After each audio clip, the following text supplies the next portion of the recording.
20 টকা কেইটা আধা লিটাৰ পানী বটল খাই আজি 4 দিনৰ পৰা এতিয়ালৈকে আমি জীয়াই আছো।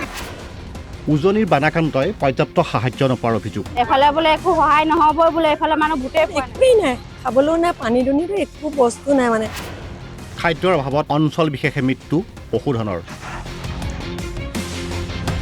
এতিয়াও আশ্ৰয় শিবিৰতে 50,000 অধিক বানাকান্ত। ৰাজ্যৰ শেহতীয়া প্ৰবল বানত উজনি আৰু মধ্য অসমৰ লক্ষাধিক লোক বাৰুকৈ ক্ষতিগ্ৰস্ত হয়।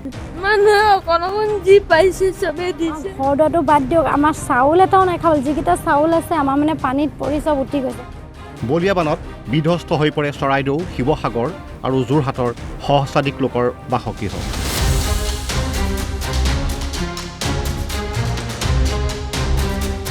পানীয়ে উটুৱাই নিয়ে পশুধন। বৰ্তমানে পানী কিছু পৰিমাণে কমিছে যদিও সংকট আঁতৰা নাই কৃষক আৰু পশুপালকৰ। একেদৰে উজনি আৰু মধ্য অসম মিলি 5 জিলাৰ 50 সহস্ৰাধিক লোক এতিয়াও থাকিব লগা হৈছে আশ্ৰয় শিবিৰত।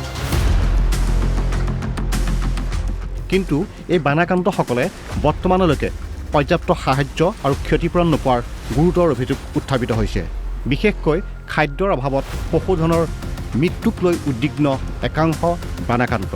পানী আজি 3-4 দিন হ'ল, মানে বেছি পানীটো হোৱা কিন্তু কম পানীটো আগৰ পৰাই আছে। মানুহবিলাক য'ত ত'ত মানে ওলাই গৈছে, মানে কি কৰিব, মতা মানুহ এটা দুটা কৰি ঘৰত আছে আৰু বাদ বাকী মানে এইফাল সিফাল হৈ গৈছে। গৰু ছাগলী চাওক ৰাস্তাত, আৰু কিছুমান এইফাল সিফাল যাত মানে তাৰ কুটুমবিলাক আছে তাতে পঠিয়াই দিছে। শুকানো যিবিলাক আছে সিহঁত তাতে পঠিয়াই দিছে।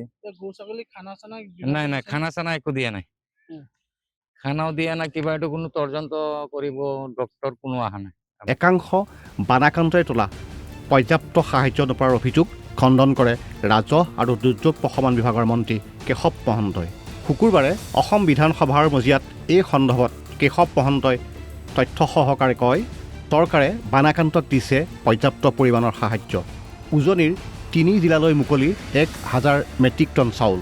ইয়াৰ উপৰি বান ক্ষতিগ্ৰস্তৰ বাবে দুৰ্যোগ প্ৰশমন বিভাগৰ পৰা অতিৰিক্তভাৱে ধন মোকলাই দিয়া হৈছে বুলিও সদনত অৱগত কৰে মন্ত্ৰী কেশৱ মহন্তই। সেই অনুসৰি চৰাইদেউ, শিৱসাগৰৰ বাবে মুকলি কৰা হয় অতিৰিক্ত 4 কোটি টকা, যোৰহাটৰ বাবে মুকলি কৰা হয় অতিৰিক্ত 1 কোটি টকা।